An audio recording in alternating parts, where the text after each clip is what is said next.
Hello, everyone. Welcome to the Top Producer Mindset. Today is my special guest. I'm with my special guest, Angel Quinones. He's also a great friend of mine. And today we're actually here to chat about the whole NAR event or the whole NAR Settlement? commission settlement that's happening. Everyone wants to know what's going on with that. So let's get started. Let's just jump right into it. So, Angel, any updates to report? What's the latest on the whole NAR settlement? Pablo, thank you for having me. In regards to the NAR settlement agreement, it looks like we're getting things pushed out another month. Supposedly, according to NAR, we're going to see all the changes roll up in starting July. So it looks like they're rolling things out to August. And that lets me know that they're still trying to figure a couple of things out. They're trying to figure how things are going to roll out. I do see that there's been a couple more documents added into our car forms. There's the broker's representation compensation agreement. There's another document in there, which is the buyer's compensation agreement. So there's a lot of things that they're doing right now to be able to make sure that they roll it out. But as of right now, the other thing that we've seen is on the MLS, we've seen a change where there's a concessions area now. So there's a concession um, drop down on the MLS listing when once you put up a listing, and it's kind of hard to miss because I just put up a listing about 2 days ago and I completely missed it. Didn't even see it. It's right when you input the price. There's a drop down in there for sellers concessions. So is that what they're calling it now, seller's I, concessions? So I I believe what they're gonna do is they're most likely gonna replace the buyer's compensation percentage that's listed on the MLS as a concession got it. section. Yeah, because I noticed on that listing you are offering the buyer 2%, right? Correct. So awesome. So that leads me to my question. I know a lot of listeners out there may, that are and mainly work with buyers agents. Should they be concerned, or is it going to be one of those situations where everyone just kind of eventually adapts and figures it out and everything just keeps pushing forward? It's just gonna be more paperwork. That's all we're gearing for. And again, the BRBC, which is what they call it, the buyer's representation brokers compensation agreement. When you pull it up on the car forms, it comes packaged with other disclosures. It's actually 14 pages altogether. So all it's gonna do is it's just gonna force the buyer's agents to sharpen their tools. It's gonna make you better. It's gonna force you to really dig in and become a professional in your trade. Gotcha. And then so there's gonna be situations where I'm assuming some sellers are not gonna wanna offer any commission, some are just because maybe they wanna sell the property quicker, and so it's kind of one of those wait and see to how this is really gonna unfold in the real practice, in the real world, correct? That's correct, and it's gonna come down to the way agents educate their clients. So, as a listing agent, what you want to do is make sure that you educate your seller. Make sure that you let them know that your property is going to be more attractive by offering a buyer's compensation. So it's all gonna come down to, again, just becoming a professional in what you're doing and educating your client and going all in with it. It's gonna force everybody to just become a true professional. Got it, got it. Okay, so it's a little early to still kinda speculate, how this is gonna unfold 'cause things haven't been really laid out yet. We're still waiting for August, you said there's still but slowly we're seeing some forms being integrated into the process now, so we're kinda getting a picture of where things are heading. So right now things are just it's business as normal, right? Are you seeing right now currently, are you seeing new listings with, list now they're calling it concessions? Are you seeing some with them, without them? What are you seeing out there? I've seen listings where they're not offering buyers commissions. So it's already out there. Some of the buyers agents are using the BRBC and asking for their buyers to pay their compensation. So it's already out there. The only thing that we don't see and it's not clear, it's instructions on how this is going to roll out. So now, in order for you to be able to show a property to a buyer, you got to have your broker's compensation agreement signed. So we might see it roll out just when, for example, when COVID rolled out, where you needed to sign the COVID disclosure in order to be able to get in a property and show it. All right, So so now so let me get clear. So now, okay, so you're a realtor, you get a buyer. Uh, there's 2 things are gonna happen. Either the buyer has the money to pay your commission, which will be fine because now you can show them any property and you're happy because either way you're gonna make your commission. How are you gonna handle that buyer that's maybe, barely has a down payment, wants to buy? You know that, there's a percentage of sellers offering concessions and there's another percentage that are not offering. So are you maybe gonna skimp over those listings that don't offer commission and try to focus on the ones that do have commission so that you can somehow earn some commission here, right? Because you're not gonna be doing this for free either. that's right, because if you think about it as a buyer's agent, if you show 40 properties, you're not getting paid for the 40 properties you show. You're going to get paid for that one property you do get an escrow and close. So it's all going to come down to your agent. You got to get creative. You got to figure out that you got to go in there and negotiate for your buyer. So that's technically what it's going to come down to. And we are going to see a lot of that. There's going to be buyer's agents that decide not to show a property because they're not equipped to be able to go on the back end and try to negotiate on getting a compensation paid. So we'll see agents skip out on showing properties just because of that. And that'll put a seller at a disadvantage. But I guess the smart agent may even call the seller and say, "Hey, I know you guys are not offering commission. Just want to check in and let you know I get this buyer that's interested on the property, but this is only what they can afford. If you have no action, let me know. I'll get them in there, but there has to be something built in there for me somehow, some way, because I've been working with this buyer here, That right?" that that's correct, and it's gonna take a true professional on the listing side and a true professional on the buying side to be able to work this out, because at the end of the day it all comes down to the seller's bottom number. So let's say you get a really good offer and they're asking for compensation and your bottom line is way better than a normal offer that's coming in and not asking for compensation. It all comes down to that. So the numbers don't lie. At the end of the day, again, it all comes down to your sellers. How much is your seller netting? you know Yeah, so it sounds like too that agents are gonna have to really work on developing their skills and how to communicate to the seller, how to find ways to convince them that this is a good way to go, and that all takes trust and skills and working on yourself to become a better agent yourself. So is that kind of what you see happening, that the skilled agents are gonna fare off better than the agents that really don't care to practice, they just wanna put deals together and move on to the next one and so on? Yeah, I see that happening, and a good saying is you gotta slow is smooth and smooth is long.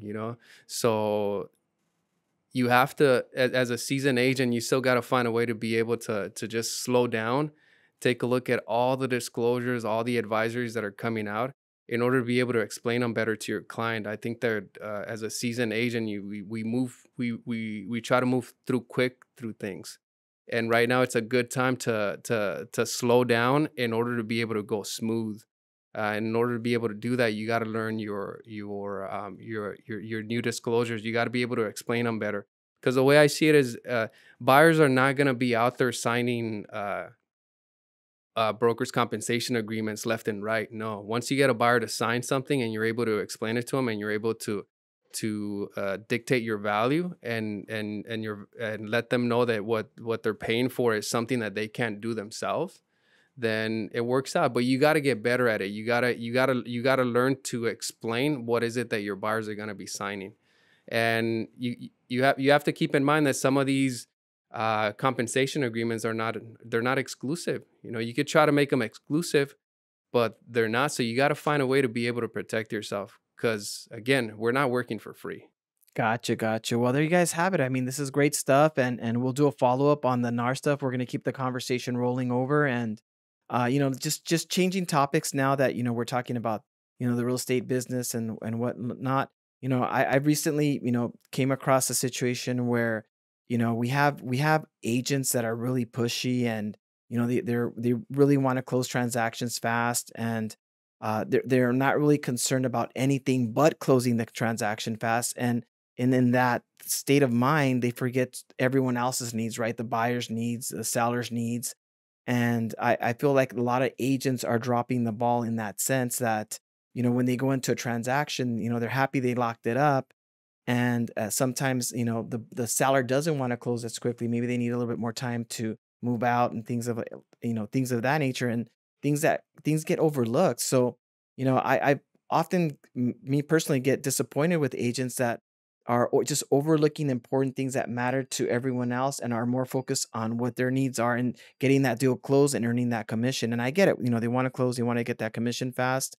What advice do you have for agents that so that that they can build stronger rapport with their buyers and sellers and not be that needy, pushy agent that just wants to earn a commission and forgets about the seller and buyer's needs?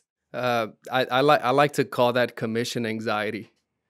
So don't get stuck in getting so anxious about getting paid or the money.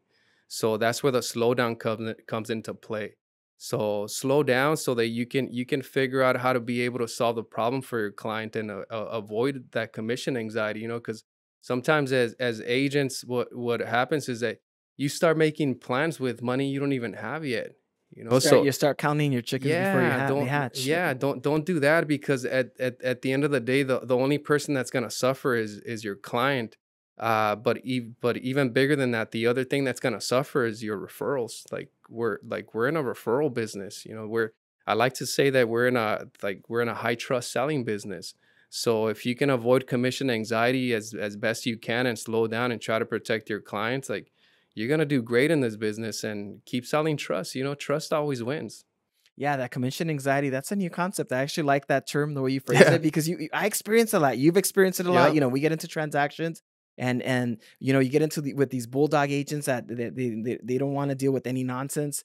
And I've been in situations where I've made offers and I told my buyer's agent, "Hey, I'm going to need, 15 days to close a transaction."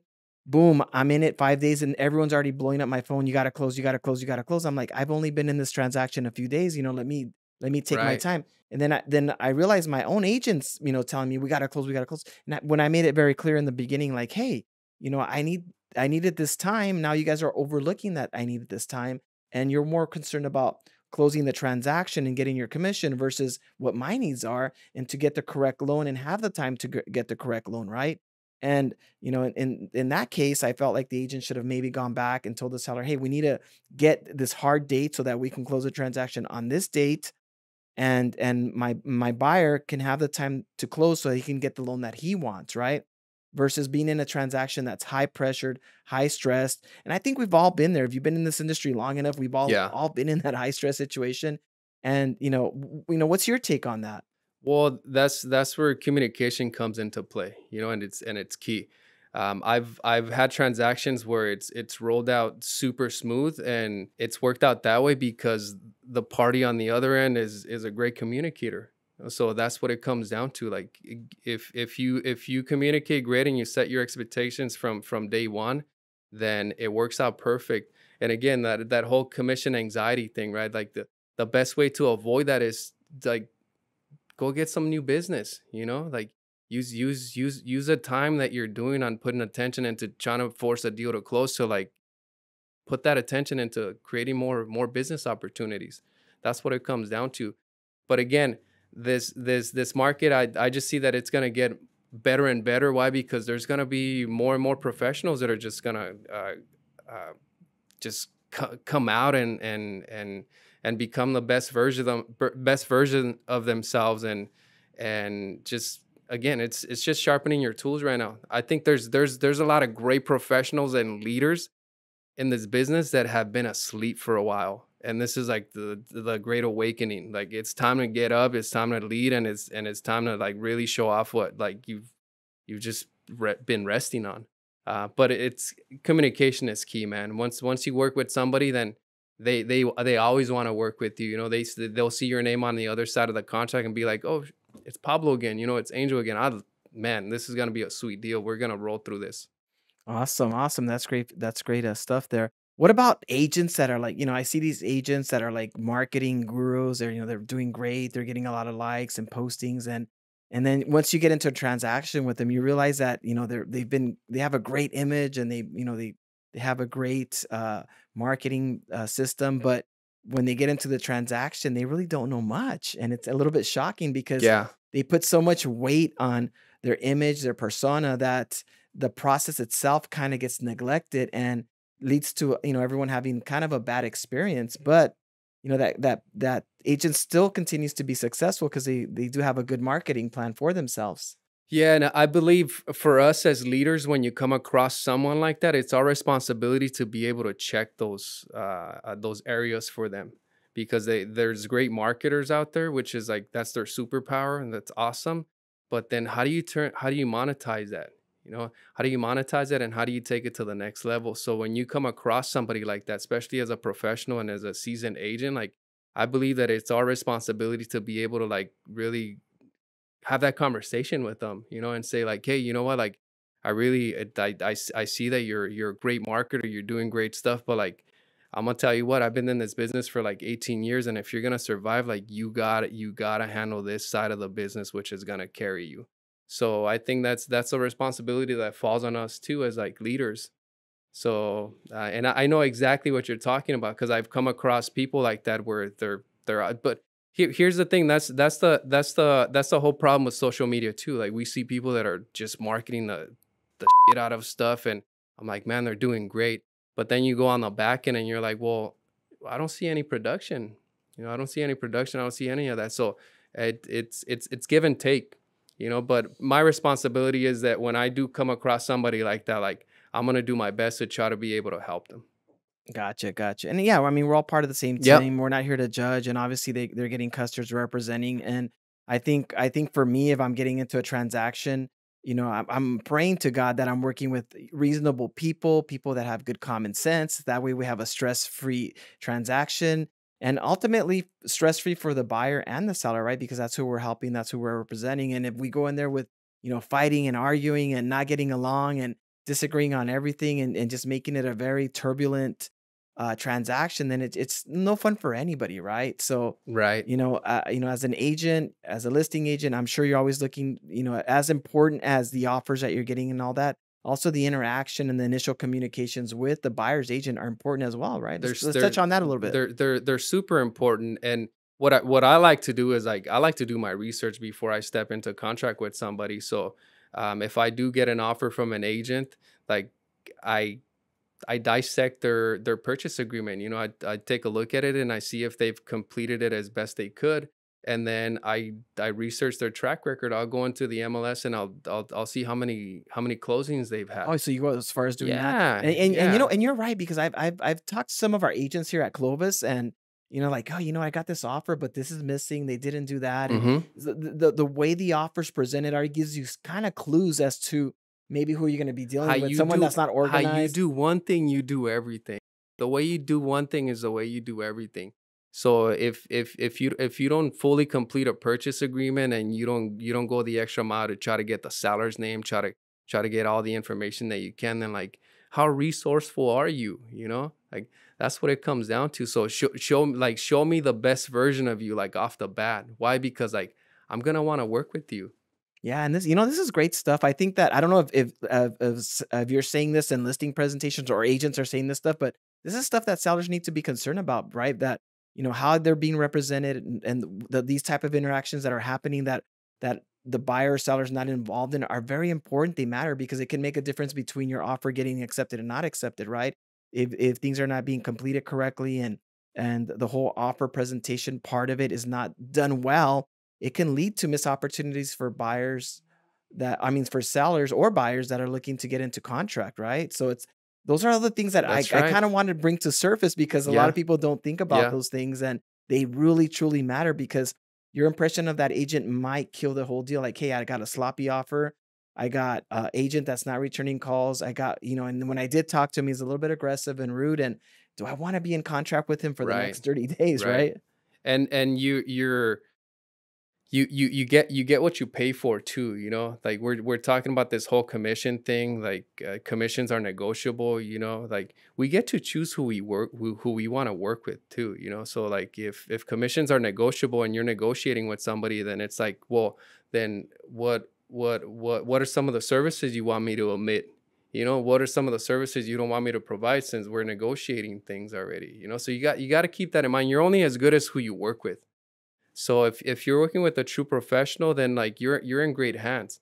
So again, like when it comes down to commissions, like It's not that we're getting paid, is that we're earning it. Like, we don't get paid to open escrows, we get paid to close them.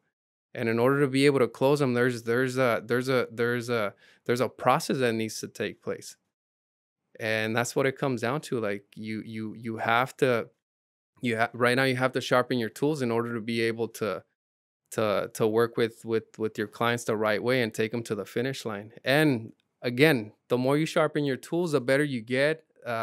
We practically just get paid for one thing here. We get paid to solve problems. Right, The right. better problem solver you are, the more resources you have, the better ability you have to be able to get solutions for somebody. Right.